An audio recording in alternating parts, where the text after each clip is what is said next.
Hello, and welcome to Arsenal Above All, the 100th show.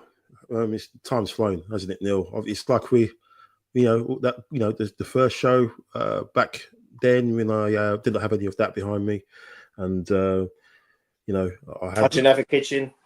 Yeah, I think I might have had a lot more hair, but the kids have got rid of that for me. Thanks for joining us tonight, where we'll be discussing a tremendous night in Madrid, against all odds. Everyone's rattled. The players are rattled. The ex-players are rattled. The opposition fans are rattled. And it's wonderful to see. I've got obviously, as you can see, the Arsenal Jason Bourne, the most dangerous Arsenal fan alive, Neil Shah. And I meant to have another guest with me tonight, Daniel James, but I don't know where he is. But maybe he's still celebrating. So we'll hopefully he will join us at some point. But obviously, before all of that, let's get into the intro and let's take it back like it was episode 1, shall we?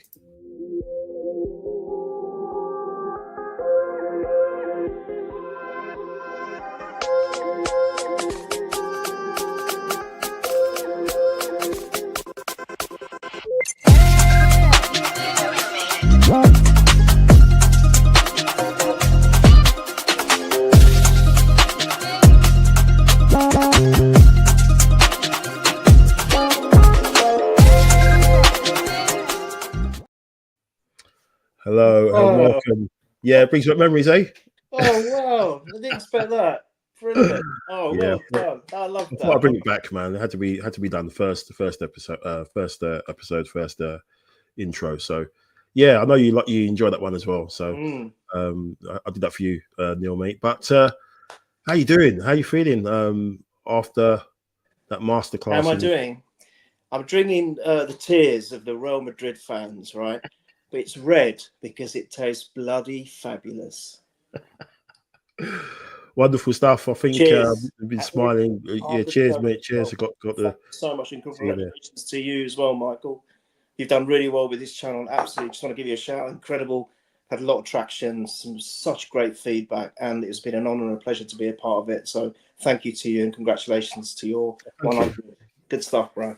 Thank you. Appreciate it. It's always had some good people to call upon to do the show. Yourself, Steve, James, Dan, Melvin, Lauren, Callie, and your mate. I'm sorry, I can't. I've Dean. Yeah, Dean. Actually, I know one of my best mates is called Dean. Mac Glenn, as well. Glenn as well. Glenn O'Glaser. Yeah, Glenn O'Glaser. Yeah, so had lots of great guests on here, and they've all played a part to it to get us where we are. So thank you so much.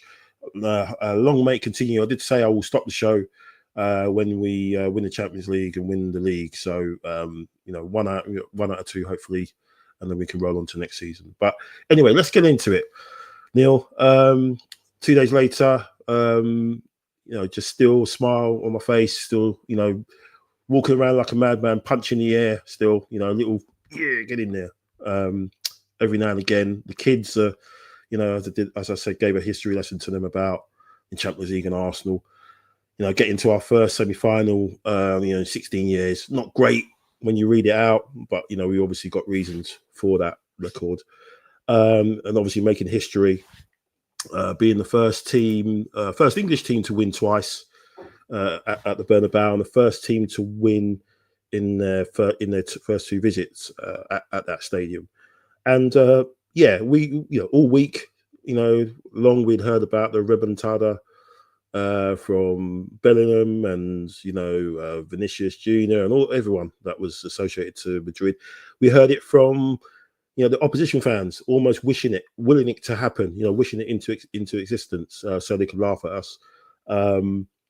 But it wasn't to be. But Neil, what was your thoughts going into that, and just how that the first opening moments of that game started? Because for me, it looked like Madrid had lost their heads right from the beginning. They seemed to be more interested in leaving their foot in and just show that they it was almost like an old-fashioned championship side playing against a side much higher than them, and they just wanted to prove to the fans that they cared. But what was your thoughts just on that opening sort of bit of the first half and the build up until obviously the Saka penalty? Well, for me personally, going into the game and the approach, I mean, obviously, I think the whole entire fan base was just buzzing from the first leg, still buzzing. It's still disbelief now, even though the tie has been completed. What we achieved at home is just incredible. He's drunk. Well, cheers to that. Sorry, I'm trying to be professional, but it's just so difficult. It's just such an amazing week of football it's been for us. So we're still buzzing from all of that. I just thought that 3-0 up, and the way we played them at the Emirates, I just felt fear in them. I saw them so fearful of us, absolutely and utterly fearful. And I thought, if we just do the same thing, they're not going to stand a chance. And I think this is what happened. They closed the roof. They've tried to make it a boiling point for us, and that we're just not going to be able to cope with the incredible atmosphere. And let's not get it wrong. That it's one of the greatest stadiums, if not the greatest stadium in the world. It's just insane in terms of the noise and the atmosphere. And it's going to probably, it's going to make 99.9% of opposition fearful and scared and like almost overwhelmed. But I can't. This team, I don't know what it is with this team. We've kind of been underwhelming in the Premiership, but it's almost like we've built for the Champions League. We just built for it. I think we've had an amazing run. We haven't done much wrong all competition up to the semi-final. We finished third in the group stage. I think that was only on goal difference behind Barcelona. And I just feel that this is their year. It's our year for the players, that they just think that nothing's gonna twist their minds into negativity for this. And I just felt that they were just not going to be overwhelmed. But the one of the players I'll just give a early shout out to, he's that youngster Lewis Skelly. I mean, come on, man. What is that about? He's walking around, soaking in the atmosphere, laughing, smiling, jumping for joy almost, on his phone, speaking to maybe his loved ones. I don't know. Most likely his mum. We've seen a couple of times in clips. Just incredible that it's enough for him just to be part of that, right? Even as a substitute, this man is first choice in my eyes now. He's almost like he's the leader of this defense, and our defense is properly good. Timber, Saliba speaks for himself. Kubior is doing so well, but before that, Gabriel, and this guy has just come in, this teenager, and he's made it his own. And for him to say, "Oh, it's the Bernabeu, so what? So what? Well, who cares? I'm loving it, but I'm not going to be overawed." And he showed that from minute one, from second one on the pitch. Incredible. So the way they all started up, Michael, I just felt that these guys were still fearful. Yeah, they started off quite fast. They started off on the front foot. We saw them put the ball in the net initially, and it was well offside. And they had a couple of chances. Of course, that's good. We can expect that. But we were so well organised and so defensively capable of nullifying anything they had to offer.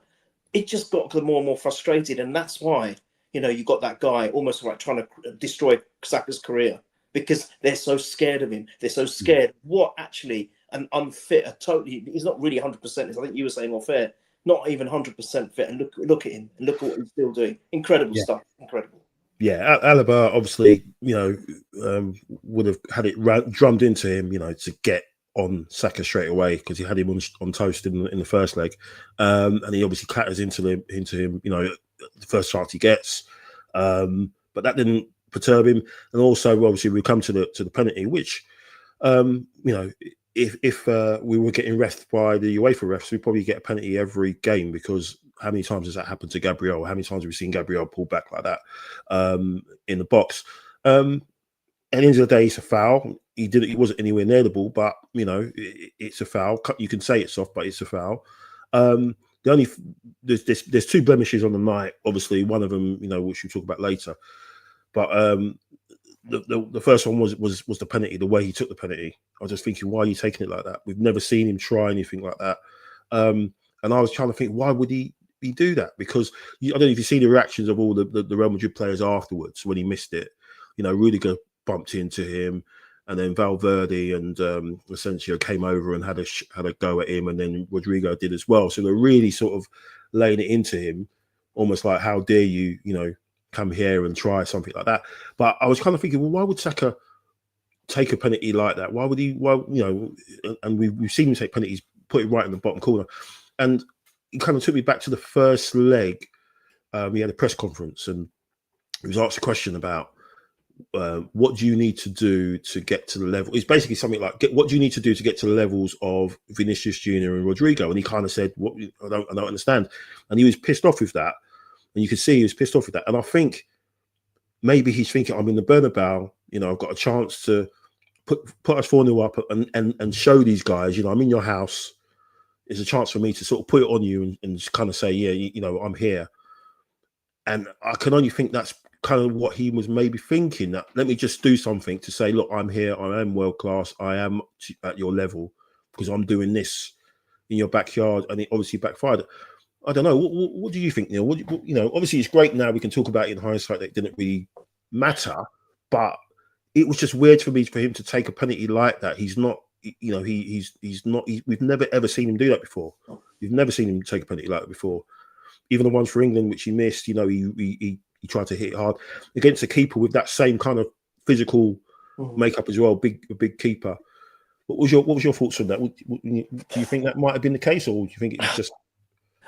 Look, I mean, what you're saying, I mean, I didn't really contemplate that or think about it. So I'm kind of now, I'll try and play a little bit of both sides. I think when you put it that way, Michael, I kind of think, okay, maybe he had a bit of a point to prove. Maybe he was angry. Maybe he was playing on emotion or bouncing off emotion. But at the same time, it's not the time, right? It's on the place. You're all right. You've got a healthy lead. But we all know what Real Madrid can do. They have been doing that, actually, haven't they, this season? They've been coming back with extraordinary comebacks or results. Yeah. I mean, all right, okay. Let me put it this way: if he'd pulled it off, it would have been amazing. Let's look at that scenario. If it actually, with hindsight, had worked, it would have been amazing. But I just don't think that was the right time and place, especially at a ground like that. I don't think it's the right time and place any time. You're up against arguably one of the, if not the greatest goalkeeper at the moment in the world. Yeah. He proved that in the first leg because we should have actually smashed him 7 or 8-0. It was because of him. It was kept 3-0. I mean, that score flattered them really. And then you're in a stadium and an environment which is so oppressive, so oppressive that if they had bounced back positively and had, say, a bit further on, just skipping a bit forward, that other penalty had been given and they scored, it could have all gone wrong for us big time because it would only been a 2-goal lead then. And, we know that 2-goal leads can be cancelled out very, very quickly, especially if you start panicking. I think it was the wrong thing to do. It was very out of character. I don't know what possessed him to do it. I mean, what your argument was there, maybe that's probably got something to do with it. But I just think it was a wrong call. It really was. And the irony is, I don't know if you remember, but James and I on the chat was initially, I think Odegaard was going to take it. We're going, no, don't. And then when we saw Saka, we were like, phew. And then look what happens. So I didn't agree with it. I did not agree with that. Not at all. It's kind of weird as well. Like, a lot of people were saying, Odegaard kind of bottled it and he didn't want to take the penalty. And I'm thinking, haven't you watched people taking penalties for this whole season? Because they all do it. one player has the ball. It looks like he's going to take it, and then the penalty taker just rolls up, and so it kind of takes the pressure away from him. And I was listening to different commentaries, and there was the American one, and they were basically going on for like 5 minutes afterwards, saying, "Oh, Odegaard passed. He should have taken it," and it was like because he looked like he was going to take it, and then he didn't. And I was like, "Well, no, that they've done it before, and they've done it the other way around as well." I think it might be West Ham where he scored a penalty, Odegaard, and I think the same thing kind of happened where Saka had the ball and he gave it to Odegaard, and then so you know what? You should have just given it to Rice. Should have just let Rice have it, and he would have just smashed it in. He wouldn't have done none of that nonsense. He would just put it top corner, and it would have been game over, which it was eventually. But yeah, talking about the nonsense from Madrid, you've got to mention it. The antics of Rudiger, Bellingham, who I kind of appreciated him for for what he's done, in his career at such a young age. But for me, he's went down quite a lot in my estimation in just his behaviour over the two legs. He seems to say all the right things in front of the cameras. He speaks really well, obviously really media trained, media savvy. But the guy's just a spoiled brat, and things don't go his way. He kicks out. He got into a couple of tangles with Rice. There was one where he's holding his leg. He's got in pretty bad on him. And he's holding his leg, and then he's getting up and he's having a go at him like it was Rice that had the problem, was the one that instigated it. And I'm just thinking, why are you doing stuff like that? You're just going to cause a little undercurrent of stuff when you next meet up at the England camp, because there's obviously some conversations about him and Trent kind of in your own little world, a little bubble, and then the other England players. And then you do stuff like that. And Rice is so well liked by so many people, and stuff, and so why would you do that? Why would you want to do that? And yeah, he's gone down in my estimation. A lot of the Real Madrid players are. I mean, who knows? They boycotted the Ballon d'Or, didn't they? So maybe they might boycott the Champions League in its entirety next year, and maybe just decide to go in the Europa League. Who knows? Because when things don't go their way, they spit their dummies out, and we saw that on Wednesday night. But yeah, we need to talk about, you mentioned him already, Miles Lewis-Skelly.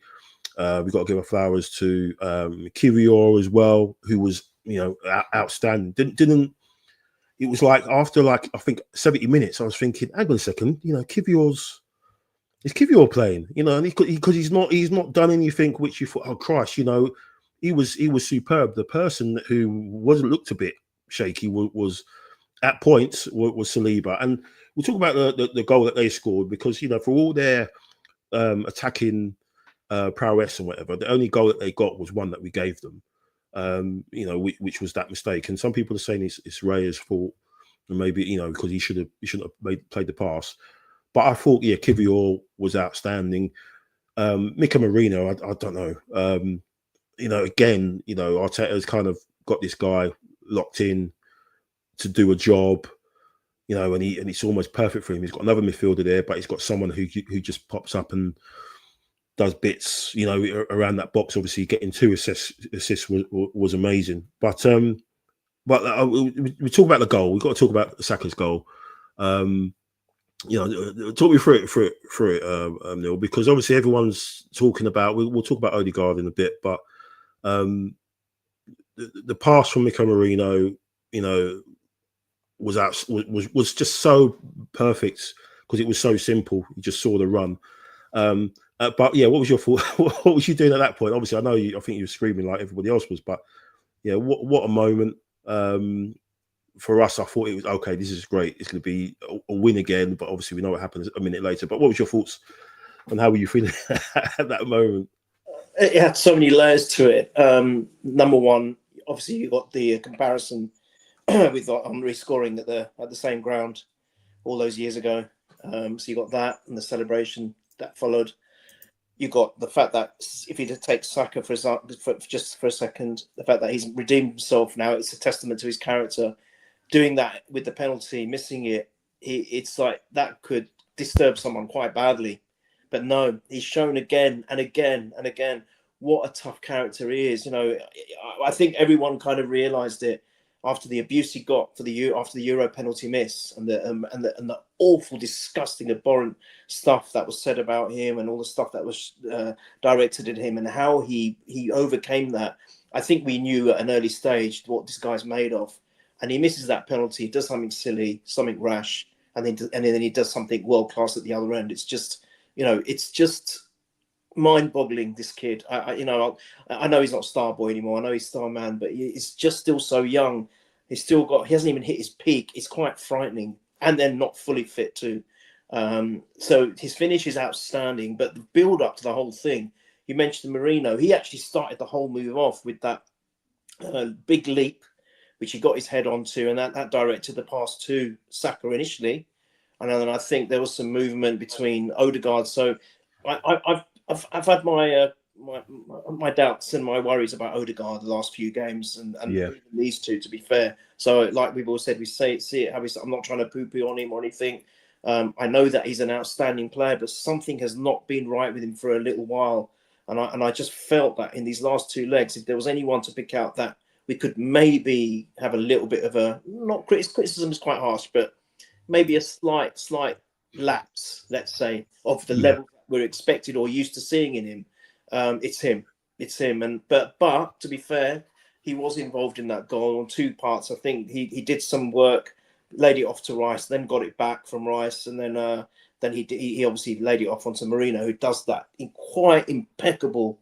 Oh, it was so simple but so beautiful to watch. Yeah. I've seen that goal so many times, and I look at what Marino's doing, and it's just insane that this guy has been put in as a makeshift number 9, and he's doing so well. He's doing so well. People have to give him plaudits. We have to look at Kiwior Marino and say that these two guys have come in, could have completely capitulated, and actually they've gone above and beyond, like your podcast, above and beyond. I'm just been so impressed with them. But well done, Saka, and love the celebration and the comparisons to Henry. 1-0 at the Bernabeu again. Brilliant. The fact that he did the first part of Henry celebration with the shush, and then Martinelli later on did the other part of it was mental. I don't know whether they realised what they were doing. I think Saka said he didn't realise what he was doing. I think because again he was getting a bit of abuse from the Madrid players, obviously when he missed the penalty and during the game, and obviously wanted to give a little bit back. So fair play to him. One of the disappointing things, obviously we'll talk about the Martinelli goal in a bit, but before that was the yellow card, or was it afterwards? I can't remember. But the yellow card to Partey, which was the real the penalty miss, and that was only Dan Panera on it. I mean, the goal that they scored was it was disappointing because you kind of thought, we deserve to win this game. We don't deserve to draw it. We don't deserve to give them anything. But the yellow card, I mean, especially when you look at Partey's passing in stats in that game, I think he completed all of his passes. It was 100% pass accuracy, 100% passes completed. Sorry, and you think he's doing that. Obviously, he's played Madrid before. He's played them in the Bernabeu before for Atletico, and having that sort of composure to play in that, kind of hostile environment, and what we're going to be missing. It's kind of, in a way, you would rather miss him in the home leg rather than the away one against PSG, to be fair.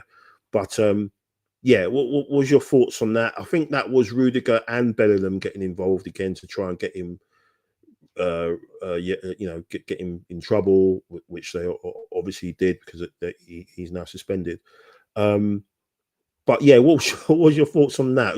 What do we do? What would you like to do or see happen in that position? Because a lot of people are saying, well, you could play Rice DM against PSG, but would you want to take him away from that left 8 position now because he's doing so well and he's proving to be probably one of the top midfielder in Europe at the moment, the way he's operating? What's your thoughts on just that disappointment of the yellow card and where that leaves us with the options that we've got, the lack of options we've got in a sense? Yeah. Let me just quickly touch on their goal. Actually, I mean, I was obviously upset at the time, but you know what? Yeah. I think Saliba just gifted. He just thought, you know what, I'm going to let them have a go. I feel sorry for them. These fans, let's lull them in into a full sense of security. Think that they're going to come back in the last few minutes. So here you go. Look, here you go. You can have it. Go on, take it. That's great. And maybe he felt sorry for his fellow countrymen, but he's. I don't mind. I don't mind that he did it. I really don't. I know what you mean. That there was a couple of maybe off moments with him, but there were times when he was just the beast. Him and Rice actually did some great pieces of work in our, when they were attacking our box. Just world class. This guy is just insane. So I now see that as us gifting them a goal because we didn't want to win and make 2 clean sheets in a row. We just can't do that. We just can't do that to Real Madrid. Come on, man, we can't do that. Saliba, good on you, Saliba. Well done, congratulations. So there's that. With Partey, I mean, Bellingham. Honestly, the other thing he did, I don't know if you noticed it, but did you notice on the touchline he literally threw Timber to the floor? Yeah. And he got nothing for that. And I'm like, hang on a second. You've just grabbed a player and chucked him to the floor. Yeah. So what is his problem? Just petulant. What is his problem? And people are saying like he's like one of the best players in the world. I'm like, not with an attitude like that, you're not. Yeah, you might be good at football, but Christ, look at you. Look at your the guy. I've lost I like you. I think I've lost so much respect for him. I used to think. Do you remember on the chat? I'm always joking. Oh God, can we get him to play for Arsenal? It'd be brilliant. His England teammates with Rice and Saka would be amazing. Now I'm thinking, do you know what? No way. Go to Tottenham. No. We don't want you. We don't want you. No, I don't want him. No, thanks to the chats. MA Tennis Coaching has put Bellingham was humble in his first season. Yep. The wins last year turned him into an arrogant, entitled individual. Yeah, pretty much. Agreed. I'm pretty sure there was a point in the Euros where I think, I don't know whether they got it wrong or not, but there was a point where I think Southgate was going to sub him off. And I think his number came up and he looked at it and he said, I'm not coming off. And then they quickly sort of scrambled around and changed it. Now, whether that was or whether they got the number wrong, I don't know. But he's almost like got to a point where he feels he's untouchable, and he kind of did that the other day where he's throwing people off the pitch. Well, we've humbled him. Yeah, absolutely. But he's a good PR guy. Says all the right things in front of the camera. Yeah. But when things don't go his way, he kind of turns into the person that we see. But sorry, you're gonna say Partey? Yeah, what would you do?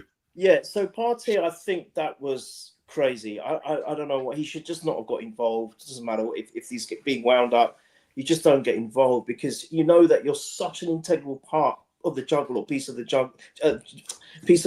jigsaw puzzle in what we're accomplishing here in this tournament. And why'd you do that? And you could see it from Rice. Rice was fuming, absolutely going mental at the guy. Yeah. Why would you do such a thing? It just didn't make any sense at all. So I was livid. I was thinking, why have you done this? You're going to miss the first. After everything, if you go step back and you go to the potential their penalty, for example, you saw Rice's reaction.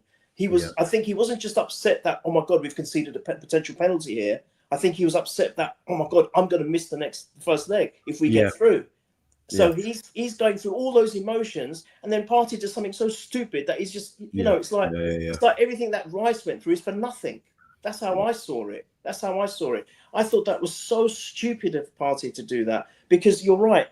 I've always said one thing: when Partey is on form, I don't think there's a better midfielder. Yeah. I really don't. I think he when he plays like this, he's utterly dominant. Or it doesn't matter who the opposition is, he makes that midfield his own. Every loose ball, everything, he's on top of everything.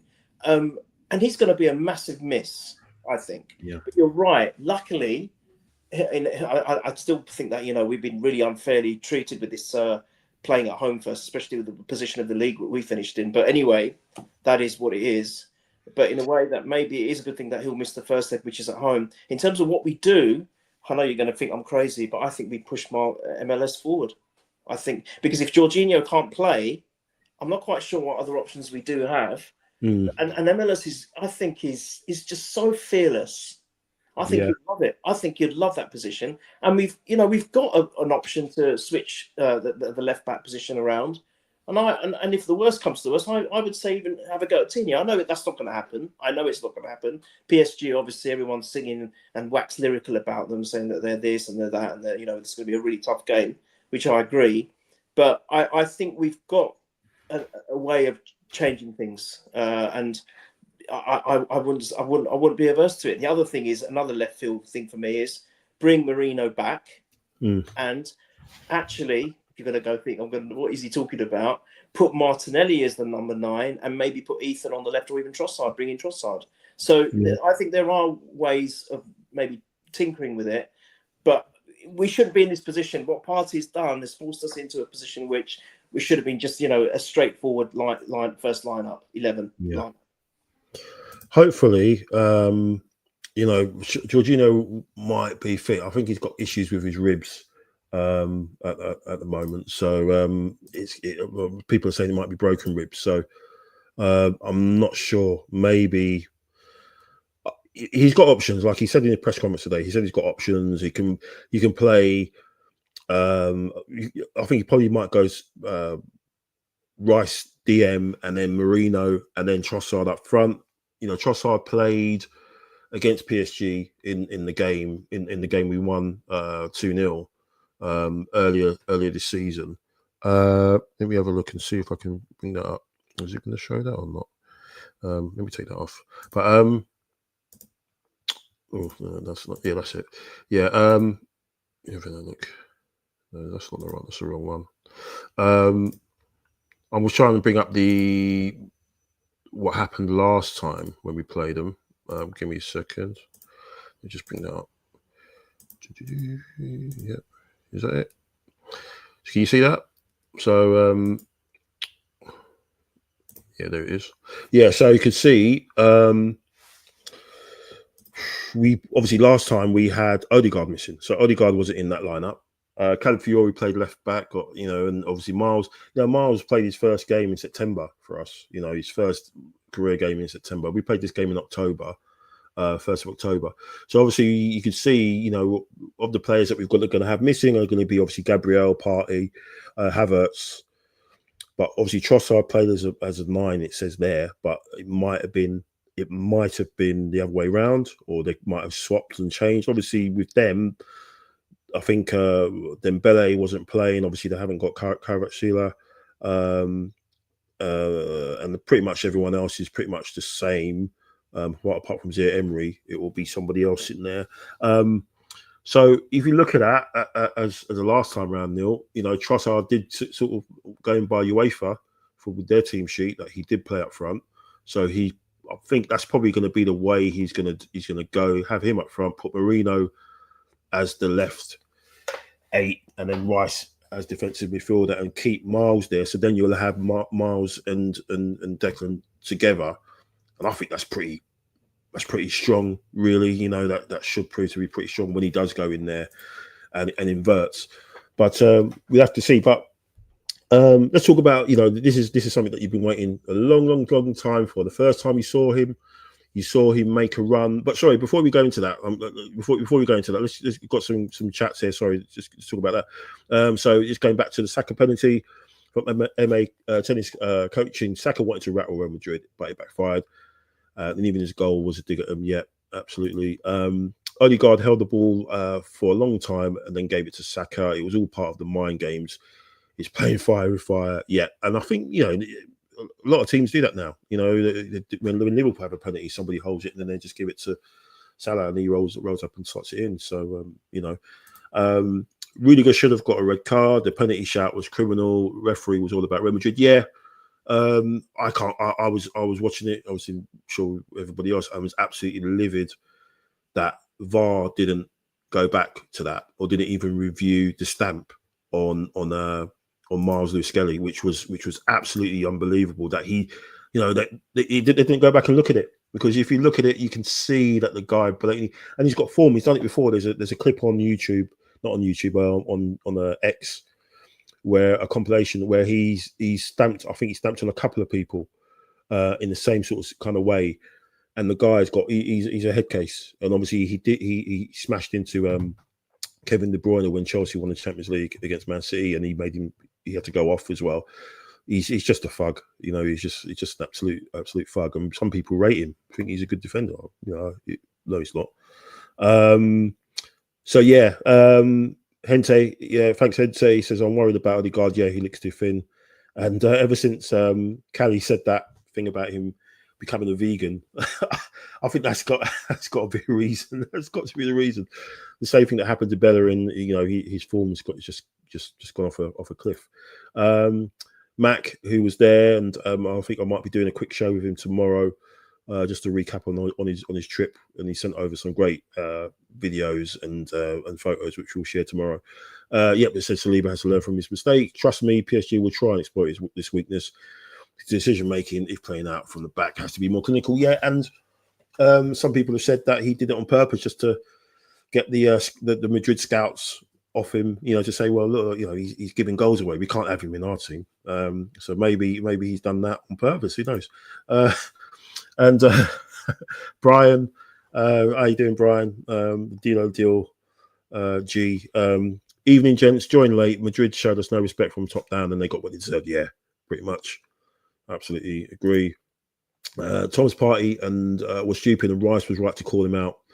But Rudiger was going around and picking spats with everyone. Yeah, so he was literally trying to get somebody sent off. And I think that's what they were doing right from the beginning as well. Trying to get a reaction, leaving their foot in, things like that. And, you know, fair play to us. The resilience, where we've come from, Neil, from before, where we were before, being a soft touch and getting rolled over and getting our tummies tickled, to where we are now is pretty immense. And that's down to Arteta.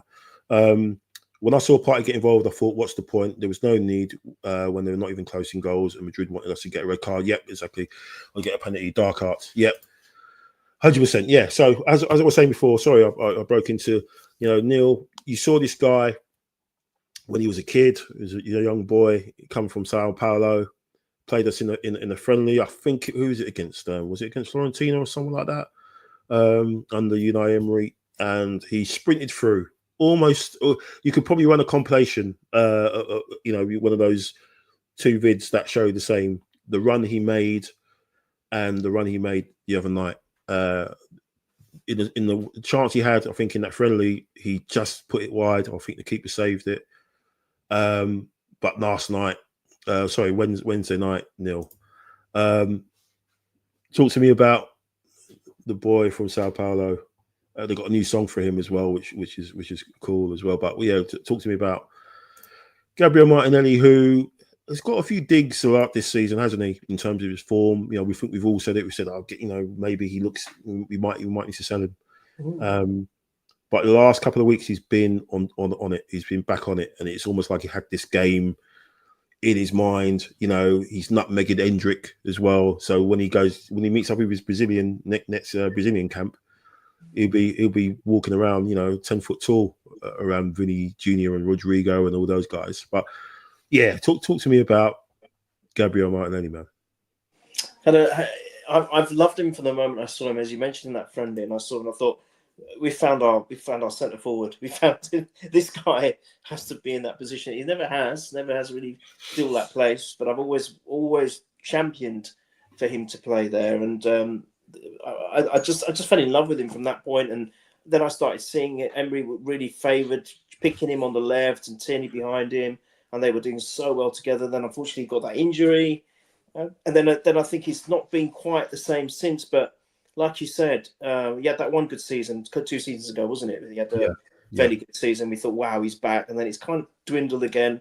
But these last 2 games, boy, it's just shown us what he used to be again, and then hopefully this is now him. This is going to be the real guy. It's like the Slim Shady song, isn't it? You know, it's real Slim.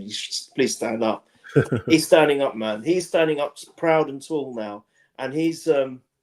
It reminded me of the Chelsea goal as well. Remember he scored that Chelsea goal with the slip, and he just ran through the middle, and then he did that celebration. I love that. Just folded arms. Oh, that was brilliant. Because you know I hate Chelsea, and that was fantastic. But what can I say? Again, Kiwior. Kiwior's the one that defends it at the start. And then Merino, another pass from Merino. But look at Martinelli. He just ran through 4 players like they were nothing. Yeah. And that's what we used to see of him. And that's what I like about him. You know, we see his typical play on the left. And I always find that sometimes it gets a little bit predictable because we know what's going to happen. He's going to run down. He's always winning the ball. But then when he tries to come in or tries to cross, he just gets found out a little bit or he gets stuck. Yeah. But when he's freer and when he's running through the middle, I just find that he's really strong like that because of his pace. But the rest is just history. I mean, everyone has seen it so many times, I'm sure. But that was a great finish. And what made it so special is actually at that point, although I was disappointed we didn't beat them 4-0, I was happy that, look, we've won the tie now. I never thought in a million years that we're going to beat them again. So we've beaten them twice. Yeah. What club has done that at home and away? But the finish was superb. And then, like you said, he'd done the second part of Henry's celebration. Yeah. Oh, mate. I you know what? I thought I was delirious after that first leg. After this leg, I mean, for everyone associated with the club who genuinely loves the club, who's been a true fan and a loyal servant in that respect to the club, everyone associated. It was for everyone, each and every one of us. You know, Mac, who was there, wow, I just can't imagine what he must have been going through. And you made a great point. I'm not going to steal your thunder about where the fans are situated. I'll let you talk about that because that is bang out of order, and that's got to change. But, you know, they must have been in cloud 9, cloud 10, cloud 57, I don't know. Just incredible moment for every single Arsenal fan alive, really, for me. Just brilliant. Yeah, I mean, I think Max has said it. I think Jack's said it. The fact that the fans are up so high like that, but we tend to let fans be. Well, fans are in the lower tier because we follow the rules, right? And then there's a rule that you're not supposed to have fans high in upper tiers because of safety. But Newcastle do it. Man United do it. They put everyone up in the corner. At Anfield, the fans are low behind, but because of the camera from the gantry, you can't really see them that much. But at Arsenal, you can always see the away fans. But yeah, it's crazy, and it was just a great moment for him. So pleased for him, and Mac says here, he shows Sao Paulo and he plays for Arsenal. That's the song. Yeah, he worked so hard for the team. So happy for him that he had the final word on the match, and it was an incredible defining moment. Yeah, absolutely, a true team player. Must give flowers to Kiwior and Marina, unsung heroes playing and adapting and not complaining. Yeah, I mean, it's weird, right? Because we've normally seen Kiwior as left back. He's played left back, and he's not played in that position, the left-sided position where he's that's his position, and he's played there, and he's really not. He's put more apart from a small error. I think in the first leg, he's not really done anything wrong in the times that he's played. He's been absolutely superb. But yeah, man, it's just an amazing moment, and we killed their spirit. Like you said, they thought they were going to do this, dark magic or whatever it was, and try and overturn it. They put out all their little clips and TikTok videos and what have you, and we went there and we did it. We just rolled up there and took them out. It's fantastic to see. Silence the stadium. Had people crying. Mac would say they had people crying leaving the stadium.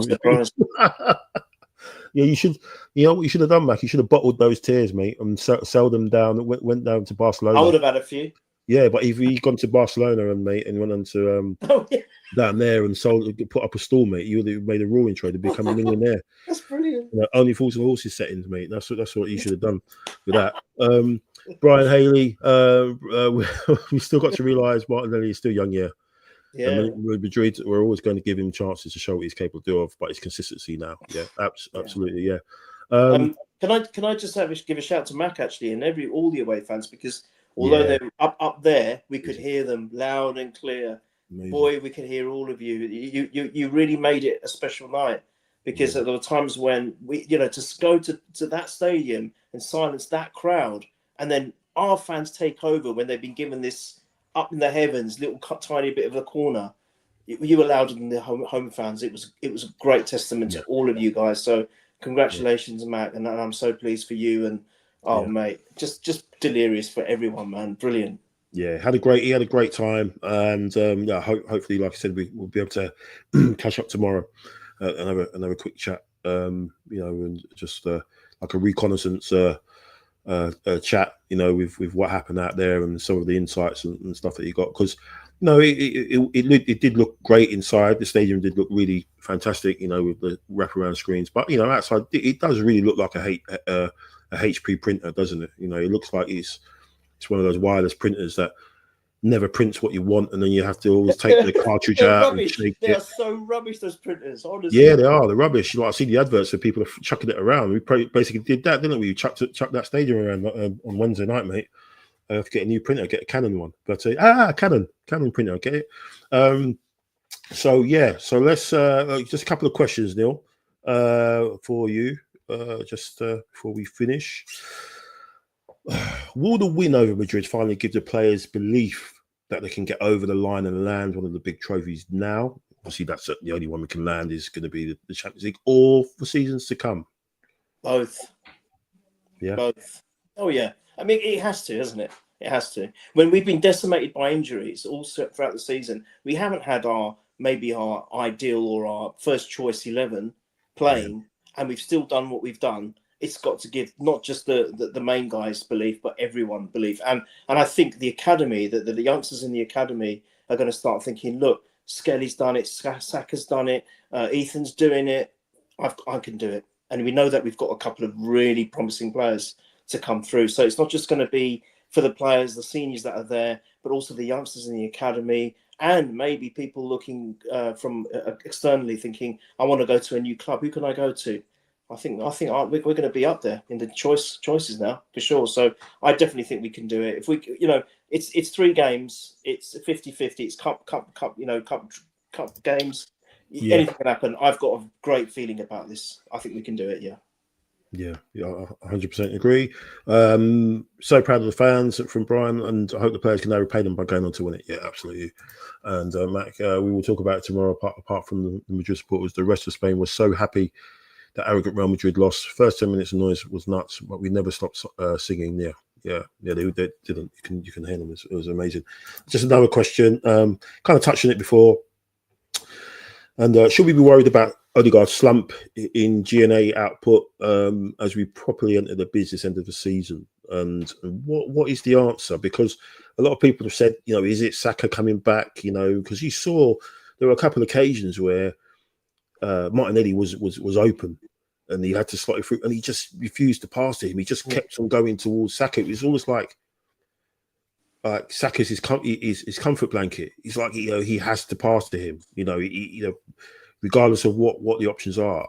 I've got to give the ball to this guy because it just makes my game better. But he played the pre-assist for Saka's goal when he passed it to Marino. But it's a worry that we've not watched the game and thought, wow, Odegaard was amazing today. Like we did a couple of seasons ago and at some points last season. What's the answer, Neil? You obviously we can't drop him because, or can we?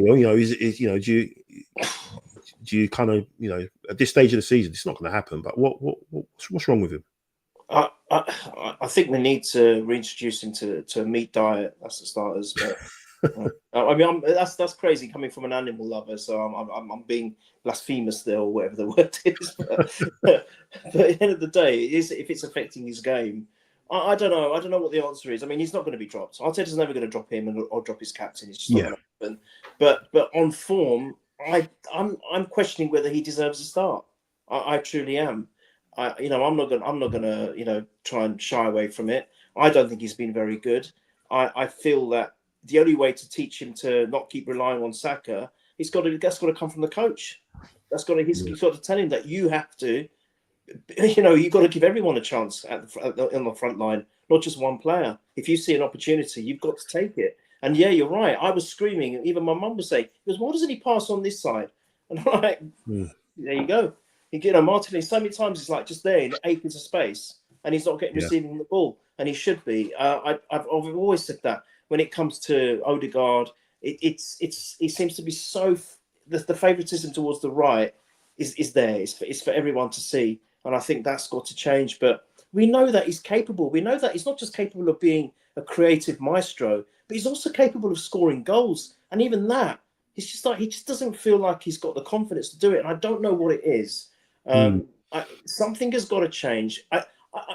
I still have a lot of faith in the player. Of course I do. He's an incredible, raw, talented individual, but he's just got to reharness that. Maybe he's off the boil. Some people say injury, but I don't buy into that. I really don't, because if you're injured, they've got such good professional staff around them that can assess these things. He wouldn't even be on the bench if he couldn't play, and it's the injury that's still bugging him. So I just feel that it's something mentally that's not quite right. It's got to be adjusted, and it's got to be adjusted very soon, because we need him. If we're going to progress and try and win this thing, we do need him as well. 100%. Because he's not going to be dropped. No. Yeah, it's just it's maddening, because there were times in the first half we created a really good opportunity, and it was like perfect for him to hit on his left foot, and he didn't take it. He just tried to slip another pass through, like one of those little passes through to Saka. It's like, just take the responsibility. And then he has a shot in the second half on his right foot, and he hits it pretty hard, and it's straight at Courtois, and he palms it up, and he gets the second ball. So you're taking a shot on your weaker foot, but you're not when it's there for you on your left. I mean, what's that about? It's like he's just not, the synapses are just not working in his brain at the moment, and it's just not, he's not him, and it's like he's been cloned or something, or like you said, the vegan diet isn't working. I don't know, he's going down the Bellerin route, but yeah, hopefully, like you said, we will need him back. There's talks of Havertz possibly being back, which is crazy. Possibly for the second leg, that would be mental. Just to have him on the bench, just to have the option on the bench. I mean, at the moment, I don't think you start him. With the job Marino's doing, you just put him on the bench as an option. But yeah, we just need to get him back and get Odegaard firing again. I don't want to see, just before you look at Hente's, I don't want to see same reason. I don't want to see Kiwior dropped either. He just doesn't deserve it. He's got to play too. Honestly. Yeah. Absolutely. Hente, thanks for your chat. Midnight here in Finland. Need to go to bed and clear all the beer I've consumed. Catch you rest tomorrow. It was a pleasure as always to be part. Yeah, thanks for watching, mate. I really appreciate that you're watching and support and all the comments that you drop in. I really, really appreciate it. And Brian, the thing is, Odegaard gives us legs in midfield at the moment, but not the end product in tight games to come. That's what we're going to need, So fingers crossed on that. So yeah, it's kind of mad, right? Because there's so many sort of stories or narratives now. Obviously, PSG. Arteta used to play for PSG, so he's going to be going back to Paris for that. And also, we all remember the last time we played PSG in a semi-final of a European competition. A certain legend who sadly left us this year, Kevin Campbell, scored the winner. It's kind of funny how we've crossed paths again. How great it would have been for him to be around to see that and to experience that. But hopefully we can have his spirit and for that night and for us to go through. And obviously that if we do progress, that leads us to a potential chance of revenge. And it's such a long time ago. It's ice cold. Revenge, deep frosted revenge, which we have to get out the freezer and defrost it first before we deal with them. I remember we slapped them up last pre-season when Xavi had a go at us, saying, "No, the way we took it was like a Champions League final." Well, maybe he saw into the future, because maybe that's what is going to happen, and hopefully we can deal with them again. So there's a couple of stories there and narratives that we can maybe go our way, fingers crossed. But hope you enjoyed that on the 100th show. Neil, really, really appreciate it. It was great Thank you. Great to have a chat with you. Always is great to have a chat with you about the Arsenal and everything else. Just to say thank you so much. It's been an amazing honour to be part, as I said at the top of the show, an honour and a privilege to be here. So thank you so much, Michael. And honestly, you've produced this, from nothing, and look at it. It's just been fantastic. You've got a lot of love here. Thank you, man. Thank you. Really appreciate it. Thanks for everyone watching. Thanks for everyone who's taken part. If any names I've missed, I'm really sorry. It's old age, so if I've forgotten any names, but really, really appreciate it. Hope to keep going as long as the missus allows. As long as I don't make too much noise down here when I'm recording, and the kids obviously are in bed. And yeah, hopefully we'll have a few special shows coming up to celebrate, and obviously leading into next season with what's to come as well. So really appreciate it, Neil. Thanks so much. Really appreciate it. Thanks everyone for watching.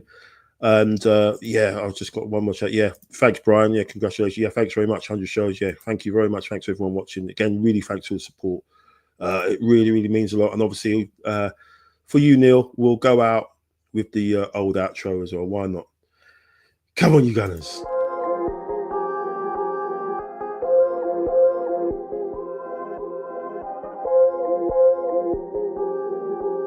You know who made it.